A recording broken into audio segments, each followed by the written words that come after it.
Olá, queridos alunos, hoje nós vamos falar sobre o orçamento de caixa. O orçamento de caixa é uma ferramenta da gestão financeira muito utilizado pelas empresas para fazer a previsão de entrada e saída de dinheiro num determinado período. Um curto período, digamos um exemplo de 6 meses.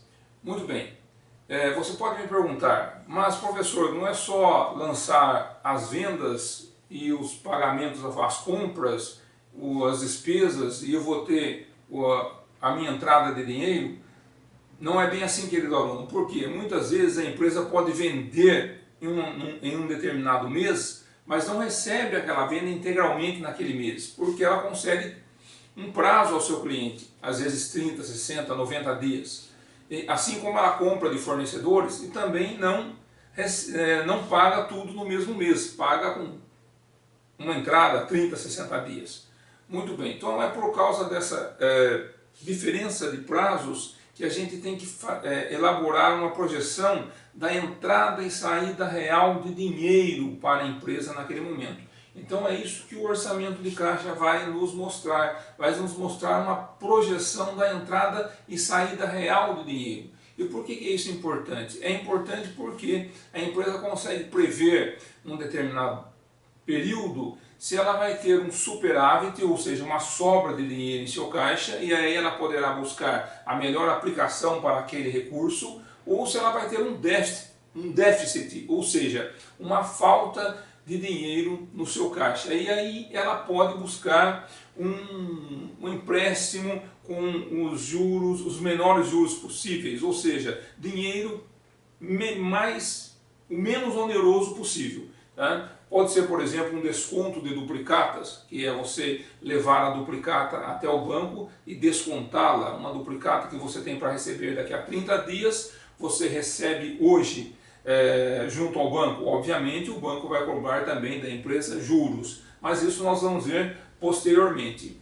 Muito bem, então olha só, vamos ver um exemplo de orçamento de caixa aqui. Nós temos aqui, vamos ler por partes esse exemplo. A empresa comercial Casa da Sogra Limitada elaborou sua previsão de vendas para o primeiro semestre do ano X.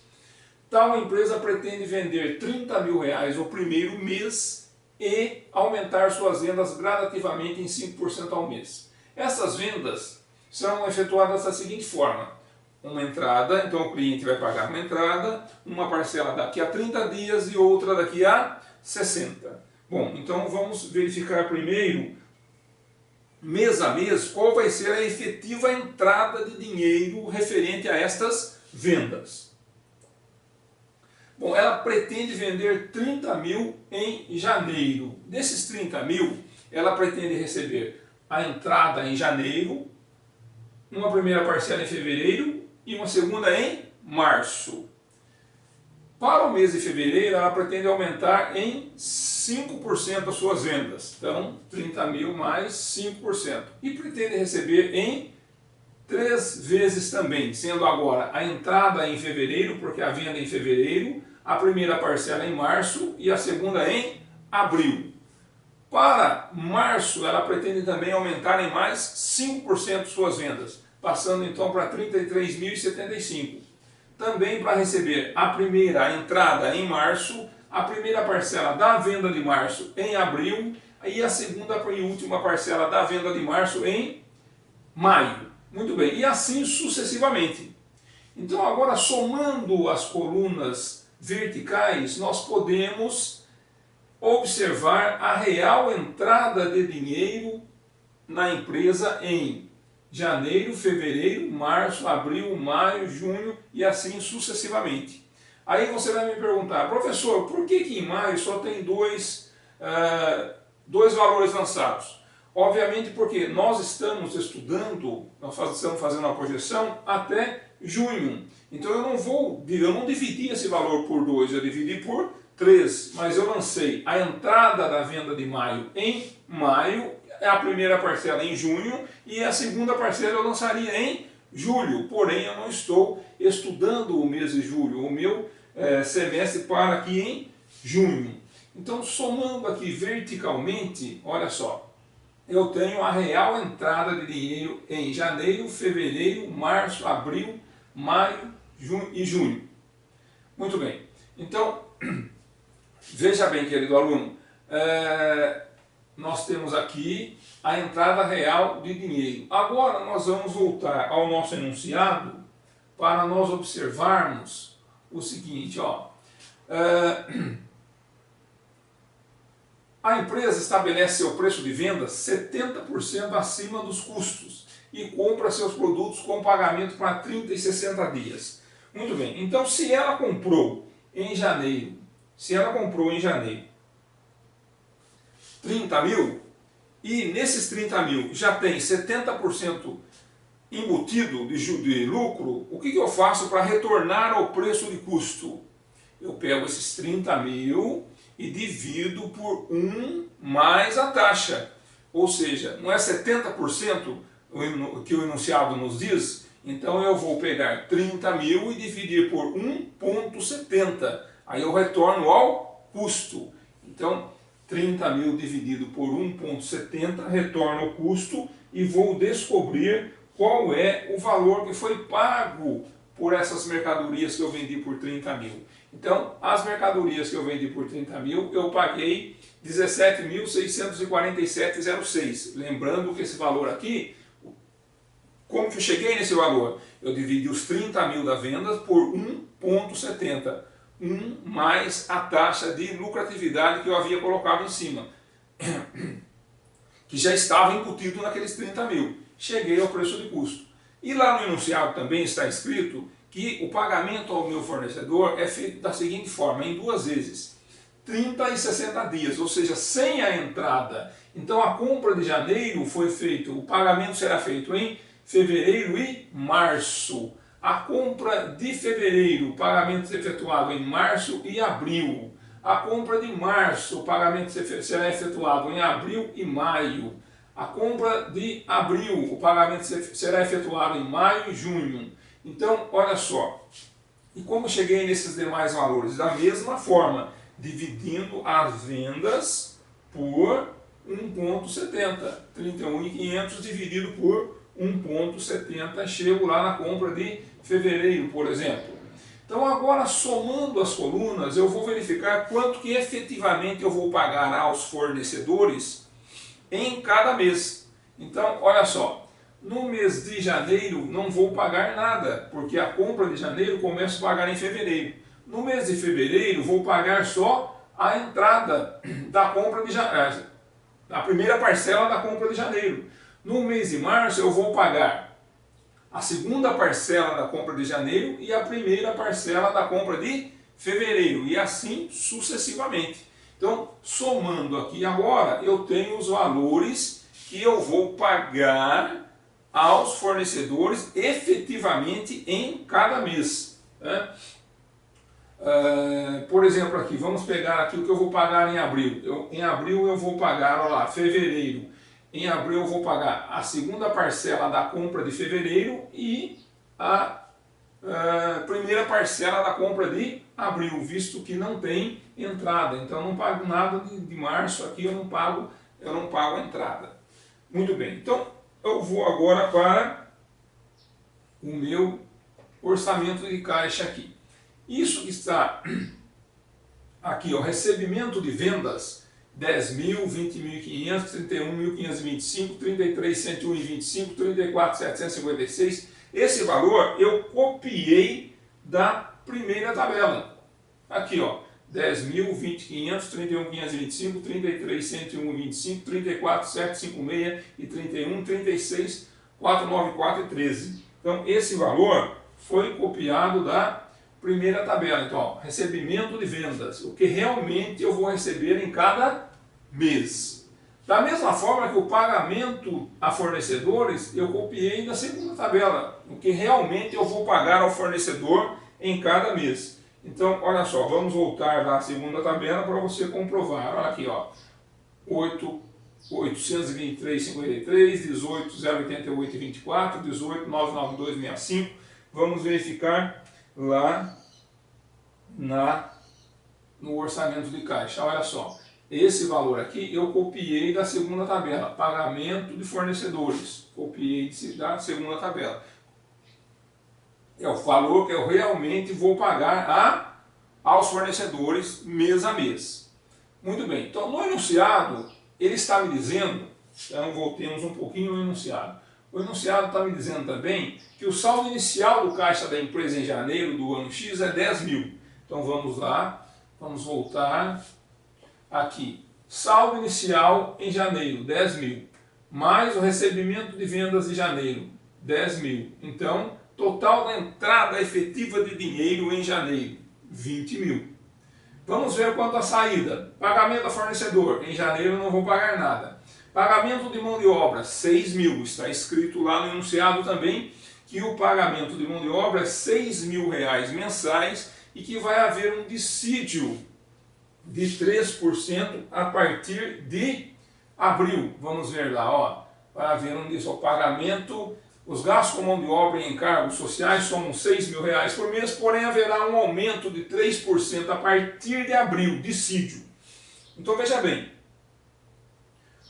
os gastos com mão de obra, pagamento de mão de obra, 6 mil em janeiro, 6 mil em fevereiro, 6 mil em março, já em abril, 6.180. Por quê? Porque já houve o dissídio. O dissídio é o aumento anual da categoria de trabalhadores que ocorre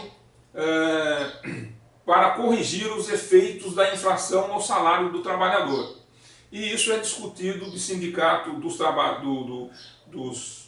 patrões com o sindicato dos trabalhadores de cada categoria. Por exemplo, a categoria dos metalúrgicos. Então, no nosso exemplo aqui, houve um dissídio de 3%. Então, de 6 mil reais em março, o salário dos funcionários em abril passou para 6.180. Obviamente, continua 6.180. Um erro comum aqui é que alguns alunos aumentam novamente de abril para maio. O dissídio ocorre uma vez por ano. Então, ele vai acontecer aqui em abril, só vai acontecer em abril do ano seguinte. Então, em maio, os funcionários vão receber 6.180. Em junho, 6.180 novamente. Então, veja bem, continuemos aqui em janeiro. Pagamento de mão de obra, 6 mil. Pagamento de empréstimos, não tenho nada, porque não efetuei empréstimo. Se houvesse efetuado um empréstimo, o dinheiro entraria aqui, ó. Outras entradas, empréstimo, prestação de serviços. Então, outras entradas, se eu tivesse feito empréstimo, eu entraria aqui. Não tenho entrada, pagamento de empréstimos também não tenho. Então, total de saída, 6 mil mais 5 mil, total de saída, 11 mil.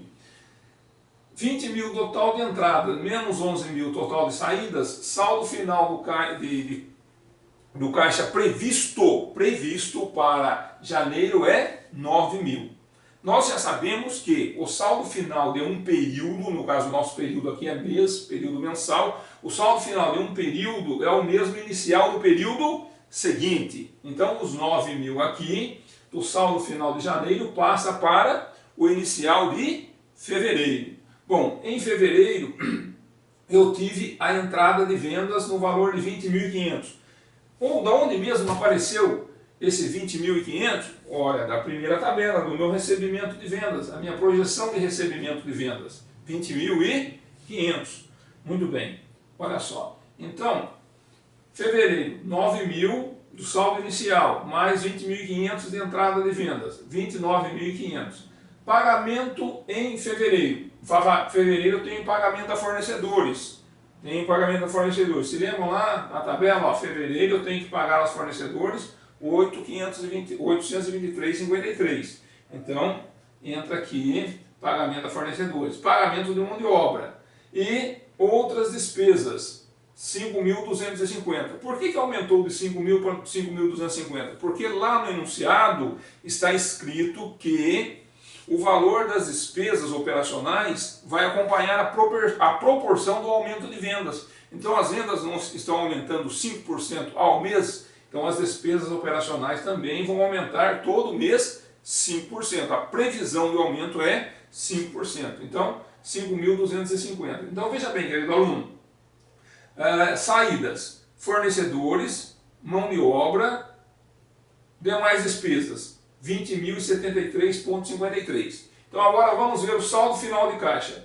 29.500 total de entrada, menos 20.073 total de saída. Saldo final de fevereiro, 9.426,47. O saldo final de fevereiro passa a ser o inicial de março. É fácil entender. No último dia de fevereiro, fechei o caixa, tem 9.423,47. Quanto terá no dia seguinte? No primeiro dia de março, o mesmo valor, 9.423,47. Então, o saldo final de fevereiro é inicial de março. Muito bem. Recebimento de vendas de março, naquela primeira tabela, 31.525 somados então aqui, saldo inicial mais recebimento de vendas, 40.951,47. As saídas, pagamento a fornecedores, segunda tabela, 18.088,24. Pagamento de mão de obra, 6.000.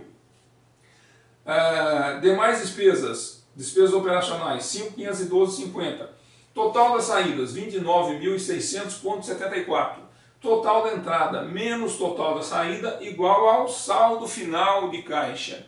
O saldo final de caixa, ele passa a ser, de março passa a ser o inicial de abril. E assim sucessivamente, as entradas de abril, total de entrada de abril menos total de saída de abril igual ao saldo final de abril. Saldo final de abril igual ao saldo inicial de maio. Mais entrada de vendas de maio, primeira tabela, igual ao total de entradas de maio. Menos pagamento a fornecedores, segunda tabela lá do cálculo de pagamento a fornecedores em maio. Pagamento de mão de obra em maio. Pagamento de demais despesas em maio, total 32.199,81. Então, entrada menos saída de maio, sobra de caixa, um superávit, um saldo positivo, 16.047,72, que passa a ser o saldo previsto inicial para junho. E assim por diante. Muito bem, querido aluno. Então, esta foi uma aula sobre orçamento de caixa. Eu espero que vocês tenham entendido a importância do orçamento de caixa para a empresa e como ele pode ser calculado. Obviamente, esse é um exemplo bem simples. Uma empresa ela vai ter bem mais despesas e pode ter outras entradas, mas o processo é o mesmo, a forma de calcular é sempre a mesma. Ok? Muito bem.